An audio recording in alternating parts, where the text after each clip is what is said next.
প্রিয় ভাই বোনেরা, ভিএন আইসিটি মিডিয়ায় আরো একটি নতুন ক্লাসে তোমাদের সকলকে স্বাগতম।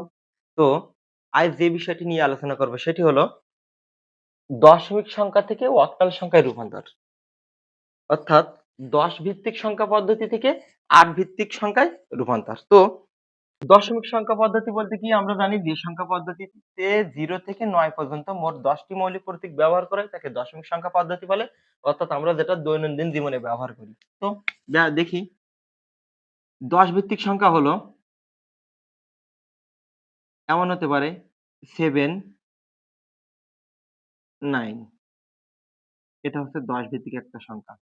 প্রথমে ছোট দিয়ে শুরু করি। এ থেকে আমাদের যেতে হবে কোথায়? অক্টাল সংখ্যা পদ্ধতি, অর্থাৎ এটা হচ্ছে 8 ভিত্তিক। তো আমরা কি জানি যে পৃথিবীর সকল প্রকার সংখ্যা পদ্ধতি থেকে যতগুলো সংখ্যা, যেমন বাইনারি, অক্টাল, হেক্সাডেসিমেল, আরো অনেক অন্যান্য হতে পারে, 3 ভিত্তিক, 4 ভিত্তিক, 5 ভিত্তিক, 6 ভিত্তিক, আরো অন্যান্য সংখ্যা পদ্ধতি হতে পারে। এ থেকে যদি আমরা দশমিকে রূপান্তর করি তাহলে কি করতে হতো? গুণ। আমরা যখন অক্টাল থেকে দশমিক সংখ্যা পদ্ধতিতে গেছি তখন যদি আমরা এই অক্টাল থেকে যখন আমরা দশমিকে গেছি তখন কি করছি? এই অক্টাল সংখ্যা পদ্ধতির যে মৌলিক প্রতীক ছিল ওদেরকে এই বেস দ্বারা গুণ করছি অক্টাল থেকে দশমিক যাওয়ার সময়।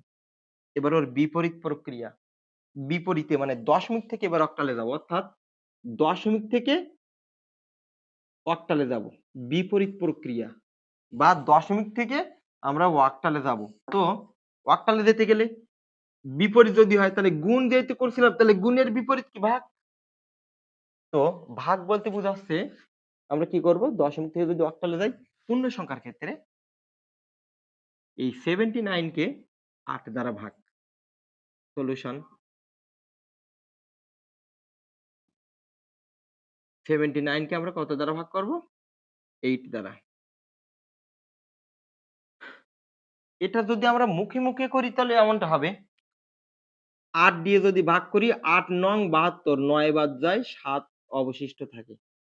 ভাই আমরা অনেকে আছি যারা নামটা মুখস্থ করতে পারি না, ক্যালকুলেটরের উপর নির্ভরশীল, তারা একটু দেখি কি হয়। আমরা যখন আমরা যখন 79 কে 79 কে অর্থাৎ 8 দিয়ে যখন ভাগ করব, 79 ডিভাইডেড বাই 8 এখানে আসবে, অর্থাৎ 79 কে যদি 8 দিয়ে ভাগ করি তাহলে আমাদের উত্তর হবে 9.875। অর্থাৎ 79 কে যদি আমরা 8 দিয়ে যদি ভাগ করি তাহলে এর উত্তর আসবে 9.875। তাহলে আমাদের করণীয় কি? দশমিকের আগে, পয়েন্টের আগে যেটা থাকবে, যে ডিজিটটা থাকবে এটা পূর্ণ সংখ্যা। দশমিকের আগে যেটা থাকবে এটা আমরা কোথায় বসাবো? আমরা বসাবো হচ্ছে এই সংখ্যাটার নিচে। তাহলে 9 যদি বসিয়ে থাকি তাহলে অবশিষ্ট আর কি থাকতেছে? 0.875। এই 0.875 কে আমরা 8 দ্বারা গুণ করব। তাহলে যদি দেখি 0.875 কে 0.875 ইন্টু 8, 0.875 কে যদি আমরা 8 দিয়ে গুণ করি তাহলে অবশিষ্ট থাকে, মানে যদি গুণ করি তাহলে আমাদের বের হবে 7। এই 7 হচ্ছে অবশিষ্ট। কি বলছি? 79 কে এদিকে একটু দেখি, 79 কে 8 দিয়ে ভাগ করলে 8 নং 72, 2 আর কত হলে 9, 7। অর্থাৎ ভাগফলটা বসে যাবে এখানে, আর এই যে অবশিষ্ট যেটা সেটা এখানে বসে গেল, অবশিষ্টটা পাশে বসবে। এখন আসি, আমরা জানি 8 কে যদি 9 দিয়ে ভাগ করি, সরি 9 কে যদি 8 দিয়ে ভাগ করি তো আমাদের 9 এর ভিতরে 8 একবার যায় আর 1 অবশিষ্ট থাকে। 9 কে যদি 8 দিয়ে ভাগ করি কতবার যায়? 1 বার যায় এবং অবশিষ্ট থাকে কত? 1। অর্থাৎ ভাগফল 1, ভাগশেষ 1। এখন আবার এই 1 টাকে আবার 8 দ্বারা ভাগ। তো 1 টাকে যদি 8 দিয়ে ভাগ করি তাহলে কেমন হবে?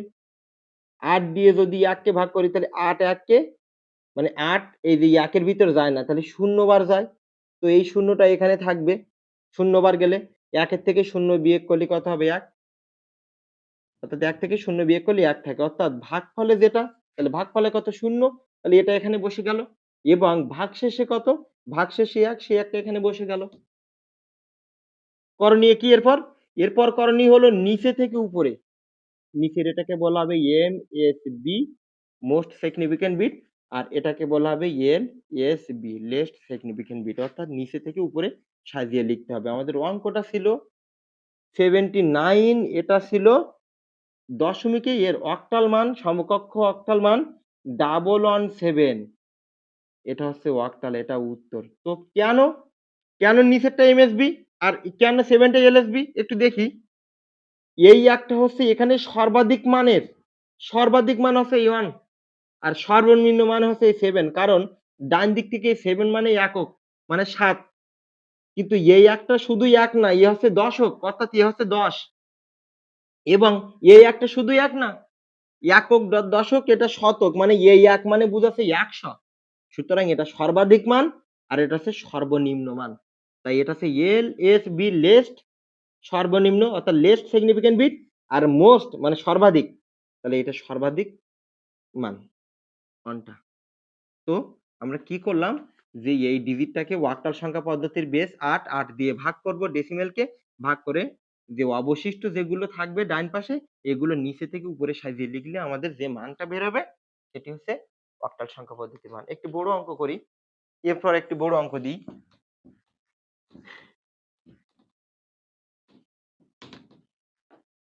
একটি বড় অঙ্ক যদি দিই দেখি আমরা তাহলে দেখতে পাবো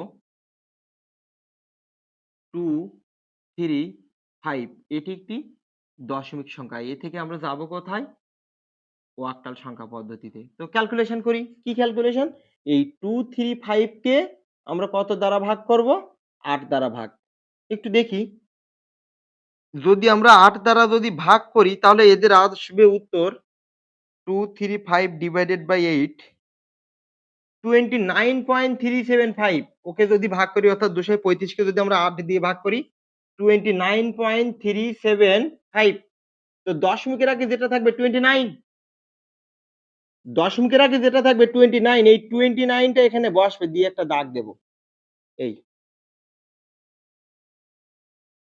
এইটা দিয়ে এরপর কি বসাবো অবশিষ্ট যে মানটা ওটা বসাবো তো অবশিষ্ট মানটা কি হবে 29 যেহেতু বসানো শেষ এটার ভিতরে এইটা যেহেতু বসানো শেষ তাহলে বাকি থাকতেছে কি 0.375 পয়েন্ট এই 0.375 কে 8 দ্বারা গুণ অনেক বড় অঙ্কের ক্ষেত্রে ভাগ করে করে পারা যায় না টাইম পাবো না তো কি করব এই 0.375 কে 8 দ্বারা গুণ তো আমরা যদি 0.375 ইনটু 8 আমরা যদি 8 দিয়ে যদি গুণ করি তাহলে 3 বেরোচ্ছে অর্থাৎ এই 3 টা এখানে অবশিষ্ট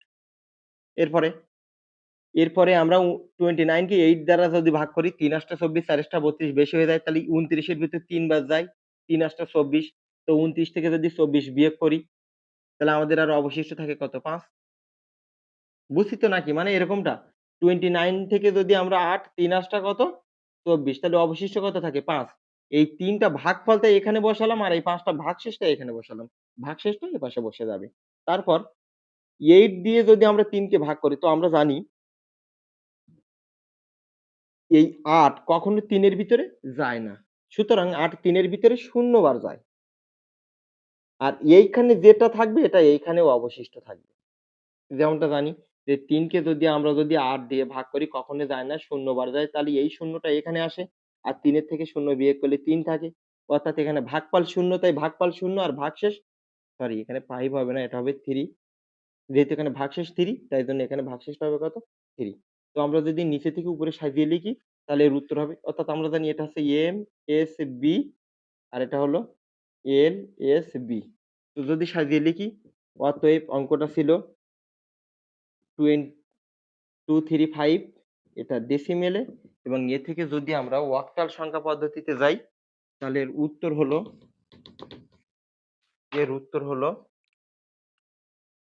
353 এটা অক্টালে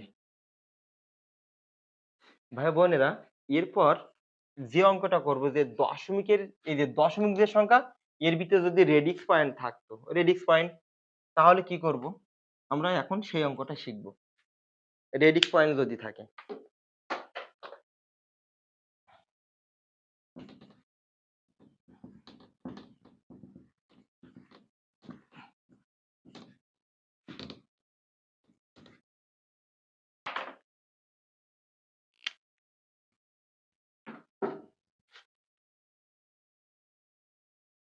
একটা যদি অঙ্ক বসাই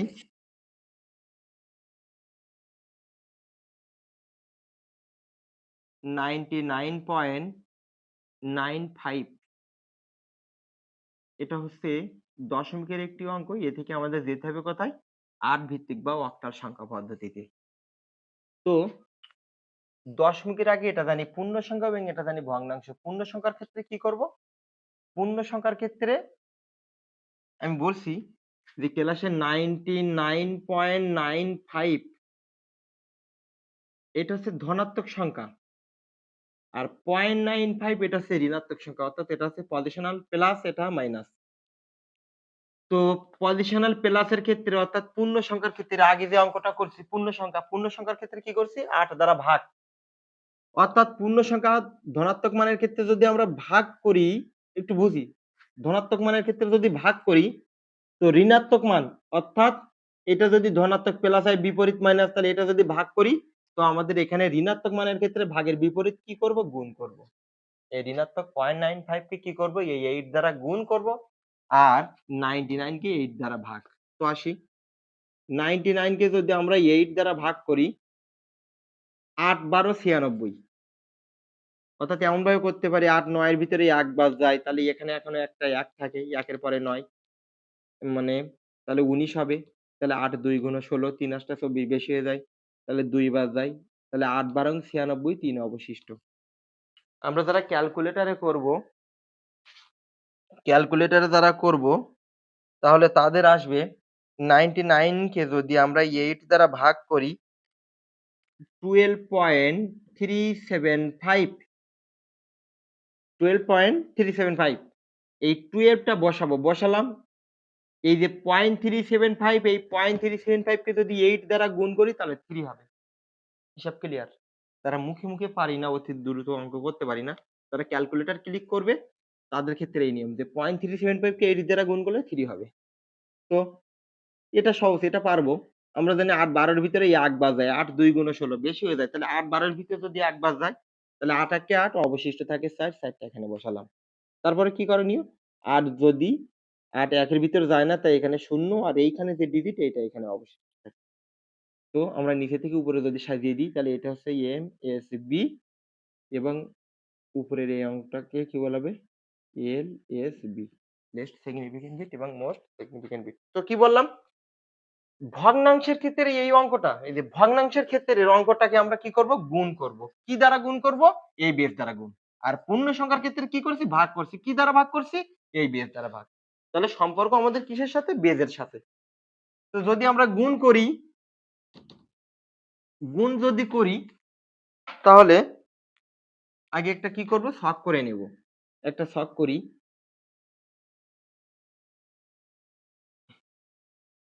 এখানে আমরা লিখব ভগ্নাংশ আর এখানে লিখলাম পূর্ণ সংখ্যা। পূর্ণ সংখ্যা। ভগ্নাংশ পূর্ণ সংখ্যা। ভগ্নাংশটা কি আছে? 0.95 0.95 কে কি করব? এই ৮ দ্বারা গুণ। তাহলে 0.95 ইনটু 8 তো আমরা যদি 0.95 কে যদি 8 দ্বারা যদি গুণ করি 0.95 ইনটু 95 ইনটু 8 তো এখানে বেরিয়েছে আমার 7.6 তো জানি পয়েন্টের আগে যেটা থাকে সেটাকে পূর্ণ সংখ্যা বলে। তো এইখানে বসাবো 7 আর 0.6 টা এপাশে বসিয়ে দিলাম 0.6 0.6 কে আবার কত দ্বারা গুণ? 8 দ্বারা গুণ। যদি 8 দ্বারা গুণ করি তো আমাদের আসবে ৬ টা ৪৮ 4.8 0.6 কে যদি 8 দ্বারা গুণ করি 4.8 তো 4 এখানে বসবে 0.8 টা এখানে।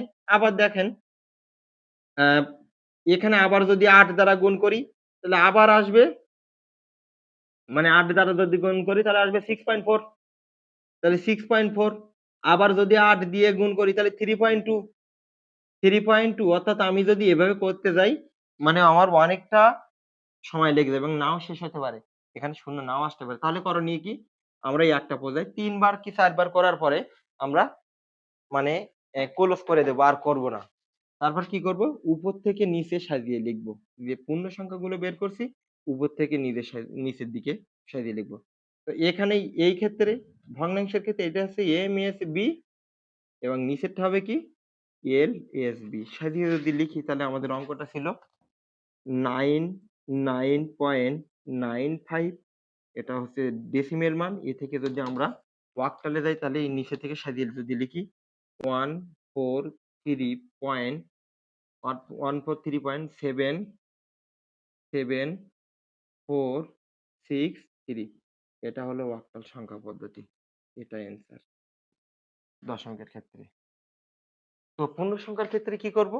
পূর্ণ সংখ্যার ক্ষেত্রে করণীয় আমাদের এই বেসটা দিয়ে একে ভাগ করা, ভাগ করে যে অবশিষ্ট থাকবে সেটা নিচে থেকে উপরে সাজানো এবং ভগ্নাংশের ক্ষেত্রে কি হবে? যে বেসটা থাকবে সেটাকে যে প্রতীক থাকবে, যে সংখ্যাগুলো থাকবে ওই সংখ্যার সাথে এই বেস দিয়ে গুণ। গুণ করে আমরা পূর্ণ সংখ্যা তৈরি করব বাম পাশে এবং এর ক্ষেত্রে উপর থেকে নিচে সাজিয়ে লিখব। ওহ! আরেকটা কথা এখানে যেটা করা হয়নি, একটু যদি লক্ষ্য রাখি, এই অঙ্কটার ক্ষেত্রে আমরা যদি লক্ষ্য রাখি এই যে 3.2 এখানে যদি আবার 0.2 কে যদি 8 দ্বারা গুণ করতাম 1.6 বের হতো। অর্থাৎ এখানে একটা 1 থাকবে 0.6 0.6 কে যদি আবার 8 দ্বারা গুণ করি তাহলে আবার 4.8 মানে আবার সে এখানে চলে আসবে। তো এইখানে এখনো পর্যন্ত ক্যালকুলেশন হবে। তো ক্যালকুলেশন যদি হয় তাহলে আমরা কি করব? আমরা এখানে ডিরেক্টলি ক্লোজ করব না। একটু ডট, ডট দিয়ে দেব। কারণ আমরা এটা দ্বারা বুঝাবো যে এরপরে এখনো পর্যন্ত সংখ্যা আছে। এইজন্য আমরা এটা বসালাম। এই যে ডট, ডট দিয়ে দিলাম। দিয়ে লাস্টে আমরা এটা গেছি কোথায়? যেটা বের করছি এটা হচ্ছে অক্টাল সংখ্যা পদ্ধতি। তো আমরা দশমিকের ক্ষেত্রেও করে নিলাম। এর আগে করেছি পূর্ণ সংখ্যার ক্ষেত্রে, দশমিকের ক্ষেত্রে করলাম। তো যাবতীয় যে দশমিক থেকে অক্টাল সংখ্যা পদ্ধতিতে নিয়ে যাওয়ার যাবতীয় যে পদ্ধতি এই একটাই। আমরা যদি দশমিক থেকে অক্টাল সংখ্যা পদ্ধতিতে যাব, পূর্ণ সংখ্যার ক্ষেত্রে এই নিয়মটা ফলো করতে পারো এবং ভগ্নাংশের ক্ষেত্রে এই নিয়মটা ফলো করতে পারো। এভাবে আমরা ক্যালকুলেশন করতে পারি দশমিক থেকে কোথায় যাওয়ার জন্য? অক্টাল সংখ্যা পদ্ধতিতে যাওয়ার জন্য। তো আমি এখন তোমাদের ৪ টা অঙ্ক দেব। আমার যে সকল ভাই বোনেরা আমার ভিডিওটি দেখছো বা দেখবে তারা কমেন্টে জানাবে। তাহলে আমি বুঝবো যে তোমরা নিশ্চয়ই আমার এই ক্লাসটি বুঝতে পারছো। তো যদি আমি ৪ টি অঙ্ক দিই, দশমিকের অঙ্ক, যেখান থেকে তোমাদের যেতে হবে অক্টাল সংখ্যা পদ্ধতিতে।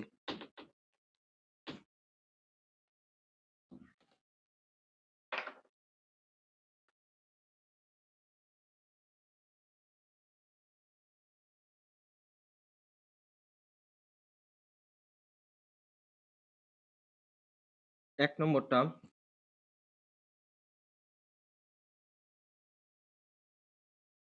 115.70।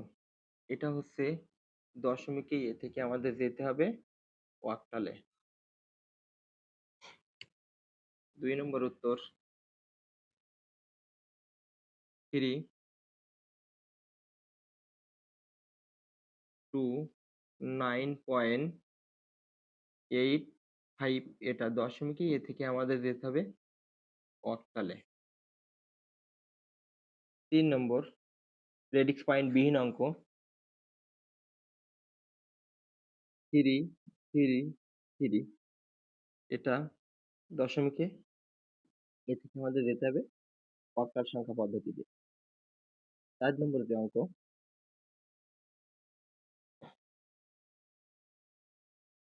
111.11।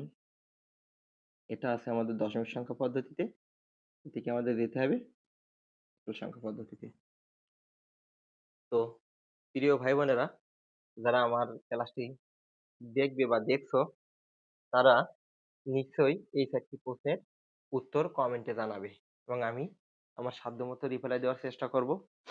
আমার ক্লাসটি যদি বুঝে থাকো এবং তোমাদের যদি ভালো লেগে থাকে অবশ্যই কমেন্টে জানাবে এবং যারা ইউটিউব চ্যানেল থেকে দেখবে যদি সাবস্ক্রাইব না করে থাকো সাবস্ক্রাইব করবে এবং তোমাদের যে বন্ধু বা ভাই বোনেরা আছে যারা এইচএসসি পরীক্ষার্থী বা নতুন একাদশ শ্রেণীতে ভর্তি হয়েছে তাদের আমার এই চ্যানেলটি দিতে পারো। এখানে ক্লাসগুলো ১ম থেকে ধারাবাহিকভাবে সাজানো আছে। তারা নিশ্চয়ই উপকৃত হবে এবং ঘরে বসেই আমার ক্লাসটি দেখতে পাবে, উপভোগ করতে পারবে এবং তারা হয়তো আনন্দিত হবে এবং যারা ফেসবুক পেজ থেকে দেখছো, তারা যদি আমার পেজটি যদি ফলো না দিয়ে থাকো তাহলে অবশ্যই ফলো দেবে। কমেন্টে জানাবে আমার ক্লাসটি কেমন হলো এবং এই ৪ টি প্রশ্নের উত্তর অবশ্যই জানাবে। তো সকলের জন্য শুভকামনা। সকলে ভালো থাকো। আজ এই পর্যন্ত।